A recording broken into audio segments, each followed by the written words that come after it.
Good night, good night. Welcome, welcome. This is Jael Joseph Live. Welcome, welcome to another show. I am happy to be back on here in this frame, I guess I could say, in this frame because just yesterday I was live. I've been going up live, but at random places. But I'm happy to be back there on the show live, and I'm happy to be joined by two wonderful women who are going to be my guests on this evening. I want to welcome you all on board. Come on in, come on down, come on in and share the live once you get on. We're going to be talking about something so super important. It's very important, it's very relevant. Um, it's now.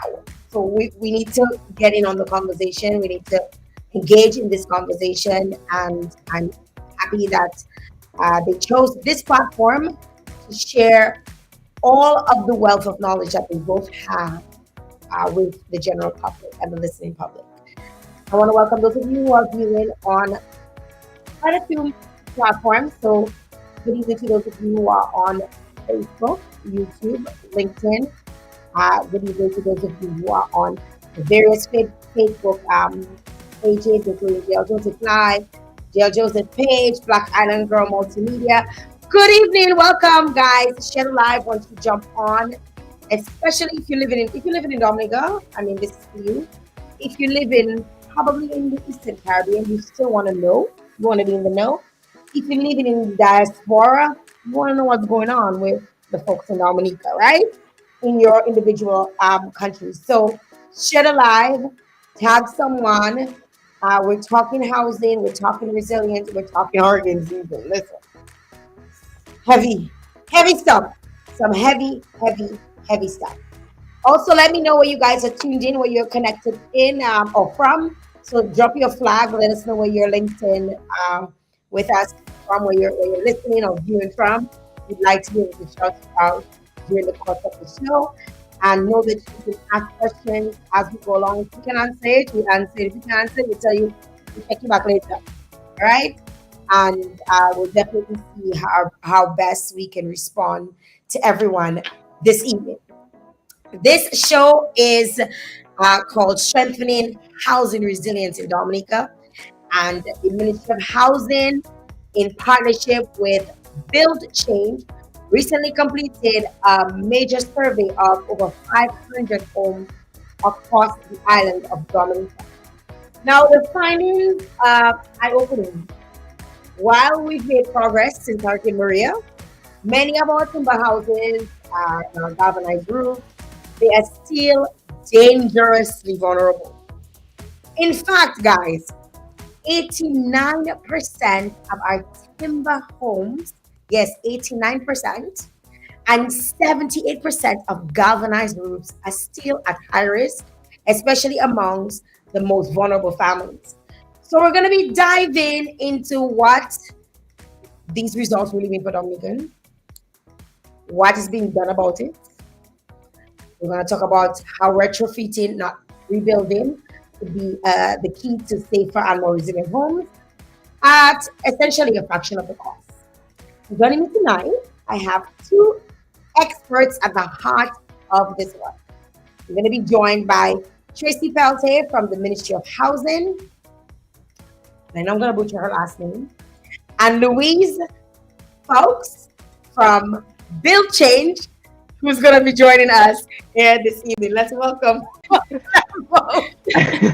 Hi. Good job. You're doing a good job. You said it absolutely perfectly. It was perfect. I think you're one of 5 people who knows how to say my name now. Wonderful. It's good to have you both joining me here on the show.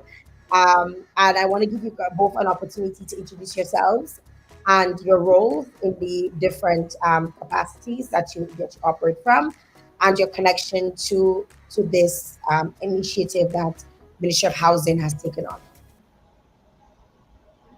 Go for it, Tracy. But Okay. Hi, everyone. Good evening. Good evening. My name is Tracy Peltier, and I am the project coordinator for the Data and Systems project that's under the Ministry of Housing. and urban development. What exactly does that entail, Tracy? I'm gonna like Tracy. What do you do? Keep it Um, stupid for us that don't know what that is. I'm just basically the person on the ground managing from Dominica's end, Okay, relating to bill change. okay, wonderful. And Louise, Hi, thank you so much for having me. Good evening, everybody. My name is Louise. I am a structural engineer and the director for the Caribbean region at Build Change. Build Change, we're an international nonprofit organization focused on resilient housing. Like we are housing specialists in every sense, kind of technical, financial, and policy. And we've been working for about 2 decades now in over 30 countries around the world. wow, wow, it's good to have you on. I hear an accent, but sometimes I hear a Caribbean accent trying to like find its way in. Is there a Caribbean accent there, or is it because you're on Caribbean people watch? No, I wish I'm British. British through and through. Well, it's good to have you on. Welcome to the show. I see somebody just dropped the flag, and folks are on. They're coming on and sharing and sharing the live. Make sure you guys share the live. Okay, I want to start off first with Tracy. Tracy, let's start with the big picture. Why was because I mentioned at the start, that a survey was conducted, and then you have results out of the survey. So why was this survey important for the ministry at this time, and what was some of the most urgent things that it actually revealed?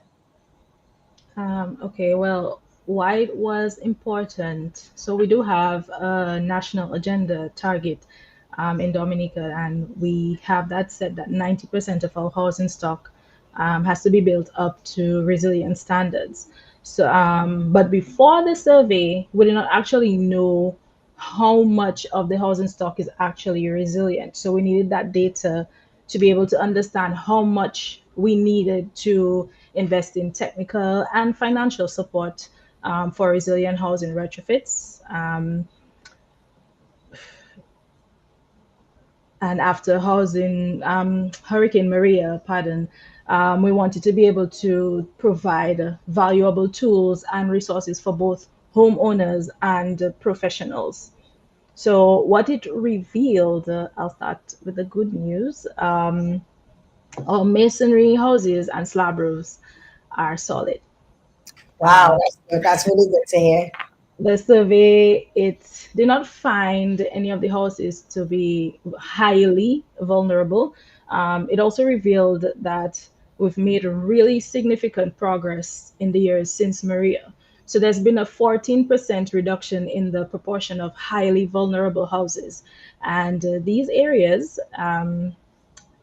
that we still need to address, though, are the galvanized roofs and timber houses, as the survey found that 89% of timber houses and 78% of galvanized roofs are highly vulnerable. Wow, and I mean, I know there are a lot of people who still have galvanized housing in Dominica. So when you say that, just kind of keep it very simple for the everyday man who probably does not understand what you mean. I know following Hurricane Maria, just based off my own experience, I remember that there was strict mandates put in place where people were expected to, when they cover their homes or recover their homes, they were able to use specific screws. I remember that was like a conversation that was going on. A lot of people were like, "Boy, those screws expensive," like I remember, people were, but it was important for that to happen. So, can you kind of expand on that a little bit as to why we still have a percentage that is still vulnerable, even knowing that information that this was something that was ongoing where people were told, listen, do not just take nail and stick in wood on your galvanized. You need to use specific screws. You need to, and so. If I may keep it simple, many persons do not adhere to the codes. That's simply it, because the codes have always been there. They are updated time after time to accommodate whether it is we have a serious event. The standards have always been there, so it's just a lack of, yeah. Parents. How did the ministry come to choose Build Change as a partner on this project? And Louise, what made you and your team? I would like to know, a little bit about that. What made you, or what made them that team, an important team that that Dominica felt, hey, we need to choose them to come on board with us. Yeah, well, we love what Dominica has been doing in the housing sector and the resilient sector. I think you're kind of leading the world in your ambition for becoming the first resilient nation and the efforts that you've done, particularly since Maria, but I mean not just since Maria, before as well. And so we had actually been working with the ministry since 2019 on a few different projects. So we kind of had an idea of what your priorities were there, and Tracy and her team, what they were wanting to achieve with housing. And we heard about this new funding opportunity with the Coalition for Disaster Resilient Infrastructure. And so it was Creed at the time when they were still operational. We said to them, like, hey, we think we could be a good fit for this. We think you could have a chance of getting some money. Is there anything you would like to put forward? And they said, yeah, we really want to do this survey. We really need to get this baseline data. And so we worked with them to develop a proposal and put together this submission. And then we were successful. So it's been a really nice partnership because it's kind of been from the beginning, and continues to be a kind of team collaborative thing between our two organizations. That sounds really wonderful. And thanks for sharing that with us. Um, JC, obviously the findings we're hearing 89% of timber homes, 89 is a big percentage. 78% of galvanized roofs are still highly vulnerable. What do these numbers mean for the ministry's housing priorities moving forward? Like, what exactly does that mean? Like, Firstly, a lot of people to accommodate, because the numbers are high, so it does not come at a surprise. But from a policy and planning standpoint, these figures, I think that they should directly inform the ministry's priorities, and that would be by implementing targeted retrofit programs. It also would signal the need for stricter building codes, more enforcement, public education, and resilient construction. And that's particularly in the construction of timber and galvanized homes. And that's a given because, I mean, that's where our highest vulnerability lies. So that information, that data, it should also serve as a foundation for evidence-based, risk-informed housing policy, and probably a few programmatic interventions moving forward. okay, Louise, based on what you saw in the survey, what was some of the most common structural issues that make these homes vulnerable? And what does a proper retrofit look like? This is a dangerous question to ask a structural engineer, but stay with me, okay? So I think a lot of what we saw in these houses that we surveyed is actually really common throughout the Caribbean and in a lot of other places in the world that we've worked. And it kind of comes down to three main categories. We call them the three C's. Okay, so the first C is configuration, second is connections, and then the third is construction quality. Um, so if we take like the roofs, galvanized roofs, where we saw a lot of the issues coming in the survey, the kind of configuration issues that we're seeing are things like your rafters are too small, like it's just a 2x4 when it needs to be a 2x6 or even sometimes a 2x8, depending on how far it's spanning. Maybe they're spaced too far apart. Really you want to be getting them like 2 foot or less on centers. The connections, I think that's something that people know a lot of. People know they need clips and ties, but they don't necessarily know what size clips or ties to use or exactly where to put them. So that was something we saw issues with. Also, really, really important connection is where your roof meets your walls. You want to make sure your rafters or your trusses are really well connected into your ring beam, which hopefully you have on the top of your walls. And then finally, construction quality. You've got to use good quality materials. And I think particularly with things like roof sheets, we were seeing a lot of galvanized that was kind of rusted or dented or perforated. Um, People have kind of put screws or nails in the wrong place, and then they've tried to patch it up again, using nails instead of screws in the roof, that kind of thing. With quality, we were seeing a lot of. But I mean, the good news about these kind of issues is they're not hard to fix. Like, they're quick. Your builder can do that for you in a few days. And it can be cheap. It doesn't need to be a lot of money to fix those kind of issues in the roof. Okay. Somebody has a question in the chat. Could we say then that Dominica is much more prepared in terms of housing readiness if we experience another hurricane slash tropical storm? Louise, I want to, since you're the structural engineer, I wanna,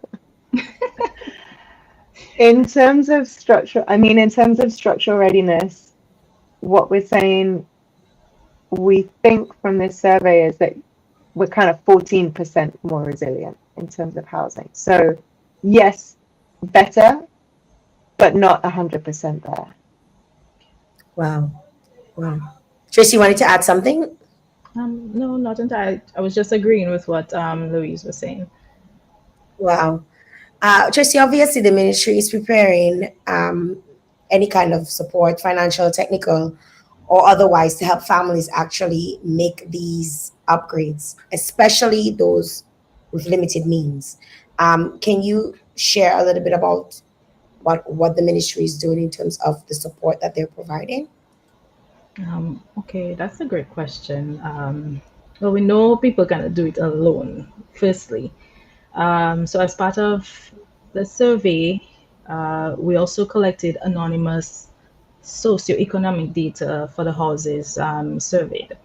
So, as well as having data on the structural issues, we'll also now have a better understanding of what technical and financial support families need to be able to retrofit their homes. In terms of technical assistance, the next step, well, this is actually an ongoing step. We've been developing a series of guidance manuals that give people tips on how to make and prioritize these upgrades to their homes. We have launched a short guide for homeowners on roof retrofitting, and that was in May at the Resilience Housing Fair. Mhm. And we will be launching a technical manual and a construction supervision checklist for designers and builders next month. So we can look out for that. And these are all available at survey.housing.gov.dm. Everybody can take a look. Okay, we'll copy that information and put it in the like pin it to the chat.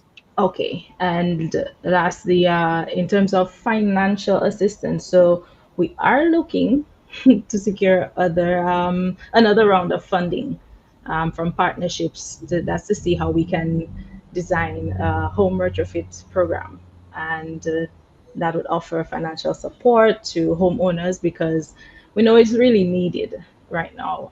But that will not be part of this project. So yeah. Okay.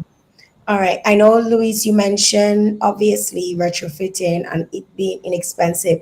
And let me tell you, as Dominicans, the first thing you when you say, "Oh, we need to do this, we need to fix this is what we saw," the first thing I say, "Bon Dieu, l'argent." It's, this is gonna cost a lot. I mean, and I mean, in the summertime, this is this is hurricane season. We're in the hurricane season, but in addition to it being hurricane season, it's also back to school season for a lot of families. Families are thinking about getting their children ready for back to school, getting books, getting uniforms, getting all of these things ready. And you mentioned that it could be very inexpensive. That retrofitting is essentially can be way less than rebuilding. And that is probably one of the biggest takeaways I've gotten from this. Can you break down why that's such a smart long-term investment, and what exactly does it entail? Because for the everyday man, they might be like, but what is retrofitting? Like, what are they talking about? Yeah, I know it's kind of a technical word. So retrofitting, I think that the easiest way to explain it is, so there's repair. That's when like something's damaged in your house and you repair it. So you take it back to how it was before. There's rebuilding. That's kind of like when you're building a whole new thing. Retrofitting is like maybe something's damaged, maybe it's just not good enough, and you're making it better than it was before. So you're not rebuilding the whole house, you're not returning it to how it was, you're making it better than it was, in terms of how it can respond and withstand to a hurricane or an earthquake.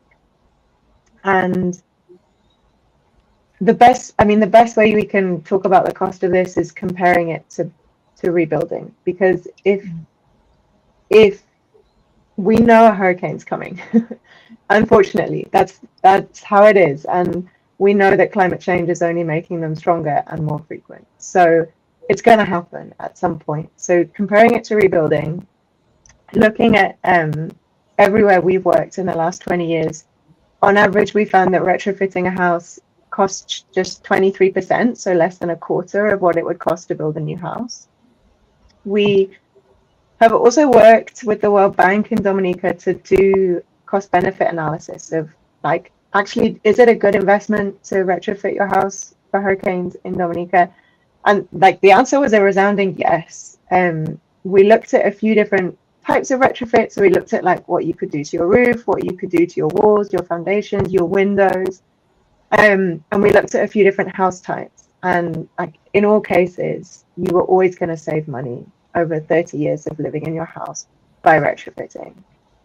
And like talking numbers, we found you'd save between 10 and 30,000 PC dollars Wow. over the 30-year lifespan. And this just takes into account like the structural damage. We didn't cost up how much you would lose in losing possessions, like damage to your TV or your sofa. We didn't cost up how much you'd lose by not being able to go to work because your house has been damaged, that kind of thing. So it's cost effective to retrofit. It's not cheap, it's not free, but it's cost effective. Okay.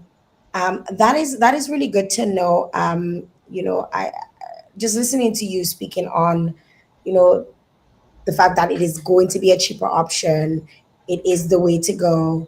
But also hearing that when Tracy mentioned that there's an entire manual, and there's actually, now I kind of just wanted to get an idea or an understanding, because somebody might say a manual, or like like what does it look like, Tracy, like, or whoever wants to respond to this, what does that look like? So if I decide I'm not going to click and look at it, but I'm intrigued and I might be like, what does that entail? Does that give you a breakdown of the roof to the foundation to your windows?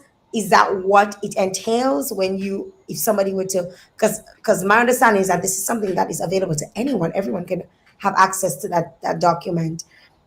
What does that entail, and is it because somebody might say, but my house is not the same as that person's house, how does that apply to me? If you could explain to us, and I think I sense Louise wants to explain to us. Well, I can try. Maybe Tracy, you can jump in too. So it's pretty graphic. We've got a checklist of things that you can check in your house, and then we have a load of pictures of how you can retrofit it if it doesn't meet what we're saying it should look like in the checklist. And we've kind of grouped it so you can do a basic roof package that looks more just at your roof covering, like your galvanized and your gutters, your screws. We've got an advanced roof package if you want to get into the framing. We've got a package for the walls and the foundations. We've got a package for timber houses. But it's like a checklist and then lots of pictures.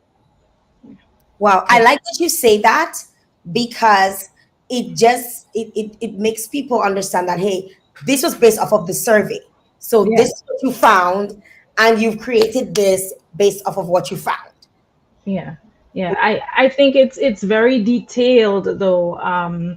A lot of information. And one person might think, oh, my house is, perfect. I don't really need to retrofit. I mean, there are the small areas that you can actually probably, you need to have your windows a bit more secure, add some shutters or so on. There are simple little things you can do to add that protection or resilience to your home. So it doesn't have to be a roof package, but there is a guide. So it tells you, okay, that's what your issue is, and this is how you can retrofit. So all of the information is there. Again, it's graphic, it's very detailed, and yeah, Share with us the website again. it is okay. So Survey survey dot .gov.dm. dot housing survey Survey. dot housing dot gov dot dm. All right, I just shared it in the chat for everyone. Moving along, progress-wise, you mentioned 14% reduction in vulnerability since Maria, Yeah. but still a long way to go, like Louise rightfully said. Tracy, what's the long-term vision for Dominica's housing sector? Okay, I'm just going to quote in the words of, well, at the time of the housing fair, we had acting Prime Minister Honorable Dr. McIntyre. So he did say that we're going to ensure that every Dominican has access to a safe and secure home, one that can stand up to the harsh realities of our changing climate. Yeah, and that is so important for all of us. It's not This is not a one man thing. It's for all of us because everybody can face a level of vulnerability, even if you feel like you've built a fort. You might have built a fort that could withstand hurricane, but it could probably not withstand an earthquake. Or, like, and it's not, we say, oh, it's hurricane season. Yeah, we're in hurricane season, is very relevant. But we've had seismic action over the years, right? So we also have to be aware that we're at a potential, we have threats, these types of Yeah. threats to also look to. So I think everybody should take this information. And I mean, I just actually tagged, I went on the site myself to make sure that it worked, based on what you shared, and it does work. I clicked on it and it opened up a beautiful Dominica flag. It says data and systems for resilient housing for Dominica, survey of existing housing in the Commonwealth of Dominica. You can read the report. There's an intro to the study, the key survey findings, progress towards resilient homes, recommended priorities. Is that you, Tracy? That's your profile. That, just realized that that's your profile. Very Yes. good. Very nice. Um, Quality and enforcement are big concerns because we've been hearing this: rebuild stronger, rebuild better. This is not the first time we're hearing about making sure that you are hurricane resilient, especially where your homes are concerned. How do you both ensure that retrofitting is done properly, especially in vulnerable communities or even remote communities where people might want to, and not necessarily want to, um, take shortcuts, but because they feel they don't have a choice but to take shortcuts due to probably limited funding, in terms of what they can purchase, spending power, and so on and so forth. Um, I want Louise first, and then Tracy can go. Yeah, no, you're absolutely right. And I think like what you said about why people are not doing it properly is so important. The funding is a big part of it. But I think also understanding what impact that's going to have is important. And that's kind of something we've tried to do with these technical guidance manuals. And what we're hoping with these technical guidance manuals is it kind of gives everybody the power to understand at least what they should be doing. So if your builder's not doing it right, you as a homeowner, maybe you have no idea, but you can see in the manual what it should look like. And you can tell your builder yourself. You don't need to wait for planning to come around or hope that your builder will be honest and do the right thing. The same thing for builders, like when they cost something up and they tell you as a homeowner what it's going to cost, and you go, oh my gosh, there's no way, that's way too expensive. I I can't afford that. Well, they can say, but this is what it needs to be for a resilient house, and maybe these are the way that we can phase it. You don't have to do everything all at once. You can do something this year, you can do a bit more next year, as and when you get the cash. Mhm. So hopefully the manuals that we're producing are really going to help with that. We're also going to be hosting some training sessions later this year for anybody who's interested in learning more. And as Tracy mentioned, we're looking for funding to try and make a program out of this. And we will absolutely make sure that supervision and enforcement and training is all part of that program. We're gonna have a I housing don't, police. yeah. Housing police is gonna go around and make sure that you properly. Yeah. Right, Tracy? Yes, yes. For me, I can speak from a development control standpoint because I am also a development control officer. What I would really like to add to this is to let people know that everything is being streamlined through physical planning division. So all of what we are putting into these manuals, we are trying our best to ensure that it aligns with the codes, aligns with the guidelines, that no one strays from it. And if you have any questions or anything, all your practices are being aligned to these codes, and you have to allow the department to do their job. That would include the thorough application process. For those who don't understand, ask. There you can ask the department where it is that you do not understand, so that when it is construction is being done, um, you're not fooled. You have an idea of what is going on, what's supposed to be. Okay, you're not supposed to be using nails, you're supposed to be using screws. At least you know something, so that you pass around and you can see. When you educate yourself, you can actually have an input, and ensure that how your home is being built according to standard. Yeah. Right. You really have to take, I mean, like, even I'm thinking about like women, like a lot of us women who might be thinking about homes or building new homes or even purchasing homes. Some of those things we don't pay attention. We're not going to pay attention to that. For But sure. that you mention it is like, I didn't think I had to look at the nails that are in my roof, like to make sure, I mean, that it's not nails, that it's screws, like almost so I put in my head up, to see. Yeah, it's making sure your hurricane straps, your ties, Right. everything. Right. So tell us about the hurricane straps. Tell Oh us about God. well, you really tough, Tracy. Listen, you really tough. So you What openly is it you want to know about the because straps? people might be asking, because I know like the hurricane straps were given, they were being like I remember the minister mentioning that it was available, it would be available for people if you want to get hurricane straps. I remember that was something that was not, it wasn't something that was commercialized. It was something that, hey, come down and get hurricane straps for your homes and stuff. If you can share a little bit on that.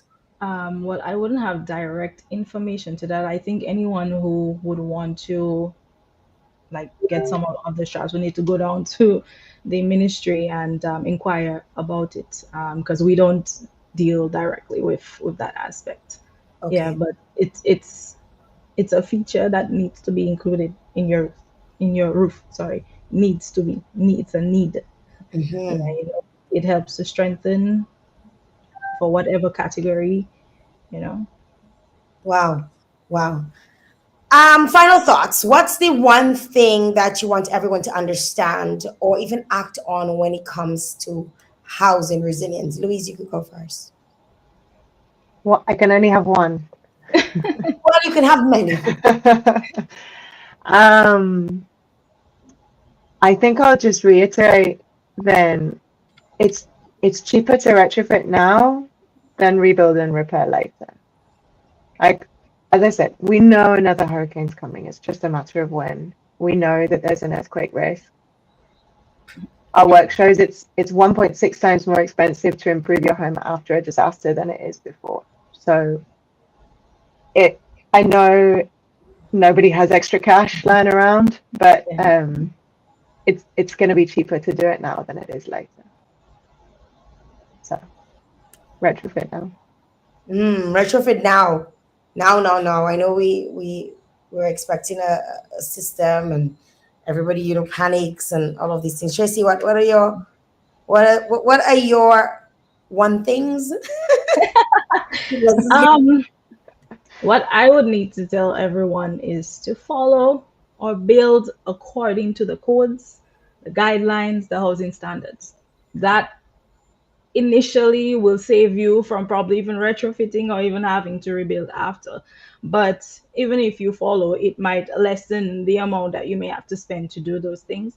It is essential, and it's even more critical with the changing realities of our climate that we build a better culture of design and construction. It will save you and your family, literally. So the codes, they're there to protect you. If you don't know, again, ask.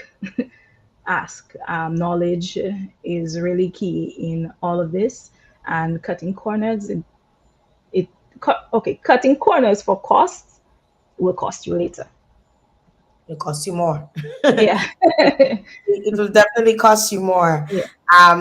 I've just put up the information is besides the website that people can head over to in terms of getting the information. Where else can viewers go to learn more?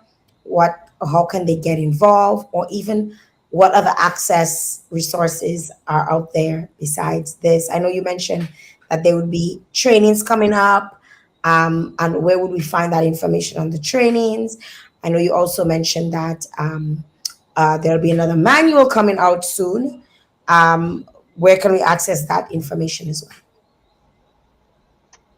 So the website is kind of our hub for all the information. So we have a roof retrofitting homeowner guide already up on that website. As they become available, the technical manual and the construction supervision checklist, we're going to be adding them to that website too, and we'll be kind of posting in lots of places as those become available. But keep checking back on that website because that's where we'll put all the manuals we produce, the dates of any training, any more information about the project will all go on that site. Okay, well, and it's easy to remember. It's survey.housing.gov.dm.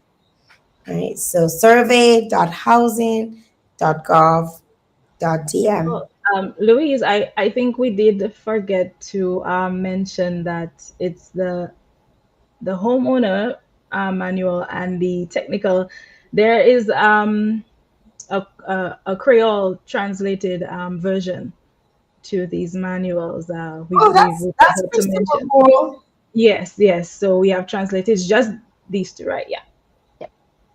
So they're also available for the Creole Yeah. speakers. Yeah. Oh yeah. Haitian Creole or Dominican Creole? Dominican Creole, they were translated by Dominicans. Yeah. Yeah. That is wonderful. So far there are two manuals that are available. Repeat what they are again first, Tracy. It's the homeowners manual Mhm. and the technical manual. Yeah. Okay. And which is the one that will soon come out? The construction supervision checklist.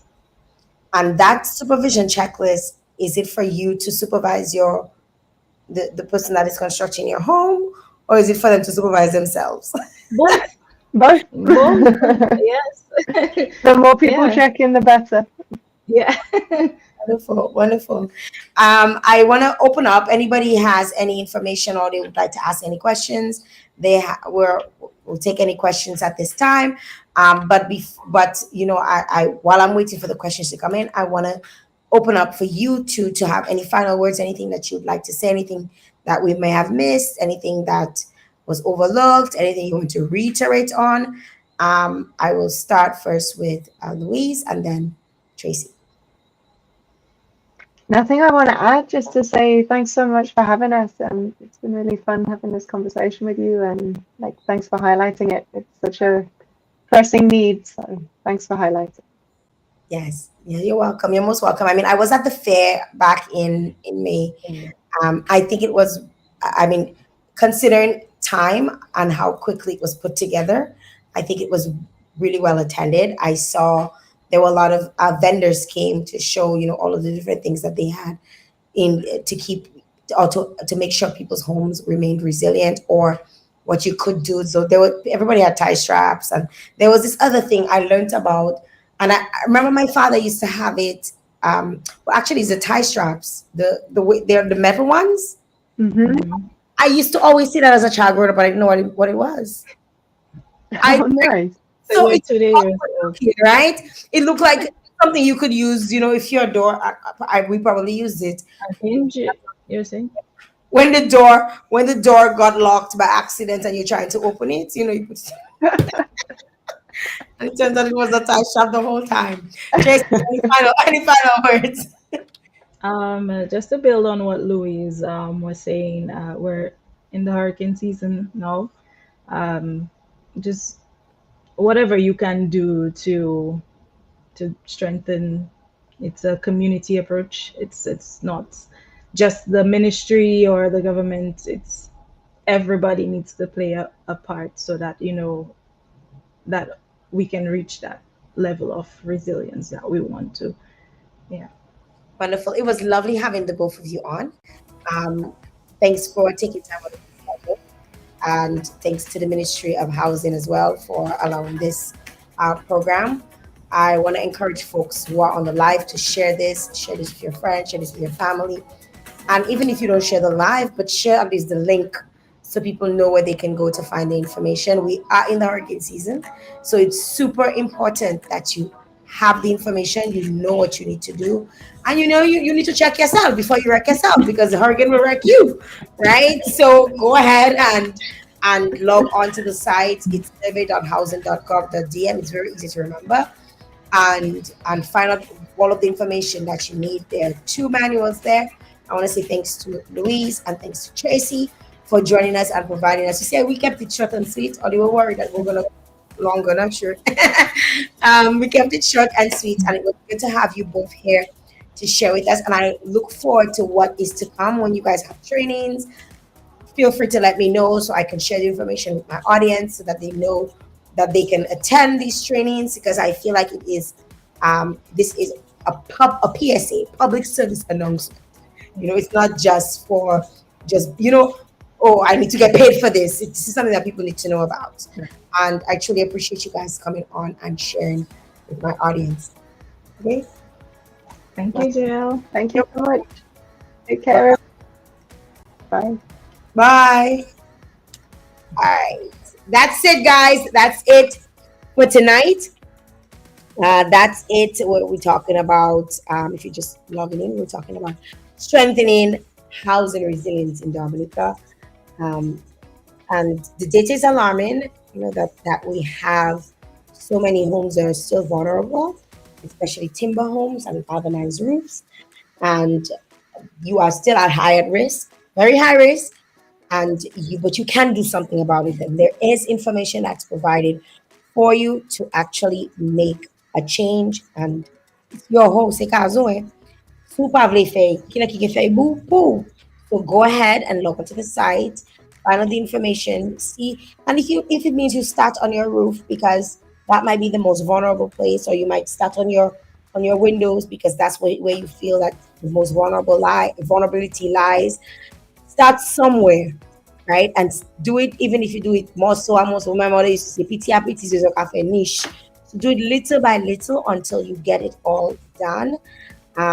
Do it in strides. This is your investment. Some of you who own your homes, you probably still have mortgages that you're paying. This is a huge investment. So take action now. In hurricane season, and let me tell you, Louise kept saying, it's coming. And every time she said that, let me tell you, I was feeling like a truly shame in my stomach, because I just like, lady, don't even tell us about it's coming. We don't want to even hear that. But it's a reality. It's the reality. Once you live in this part of the world, we are vulnerable to major climate disasters, and I want to urge you guys to go ahead and check out the website, find out the information. Knowledge is power. Power is still there. And after say, oh, what is the information is there for you to know. I will be sure whenever they have trainings to share the information as well as on my platform. I want to say thank you to all those of you who tuned in, those of you who shared the live. I saw quite a few of you were sharing the live. And if you're sitting on the live right now and you're watching, don't be selfish. Share the live, share it with somebody so that they know you're a Dominican or you're somebody living in the Caribbean and you understand what hurricane, the devastations hurricane can cause. This is us as a people in Dominica trying to be the very first climate resilient country, in the world and making strides towards it little by little. Thanks again to the Ministry of Housing for arranging this. Thanks to Dion Jura and the rest of the team. Really appreciate your time here this evening. And I will see you some other time. Stay locked. We got some more programs coming up soon. So keep locked in here. Make sure you turn on your notifications, especially if you're on YouTube. Subscribe, turn on your notification. Bonsoir, Krefa. Bonsoir, ula ula. Pakapale. Sakiwe bushu. Hein? Sakiwe bushu pale pale. Good evening to you. Thank you very much for joining us. I will be back sometime soon. So stay connected, stay tuned, turn on your notifications on YouTube so that you know when I go live. Because people come and say, oh, I missed this, I missed that. You didn't have to miss it if your notifications were turned on. So Ale on YouTube, turn the notifications, and you will get the notified when I go live. All right. I'm saying good night for now. Until next time. Bye bye.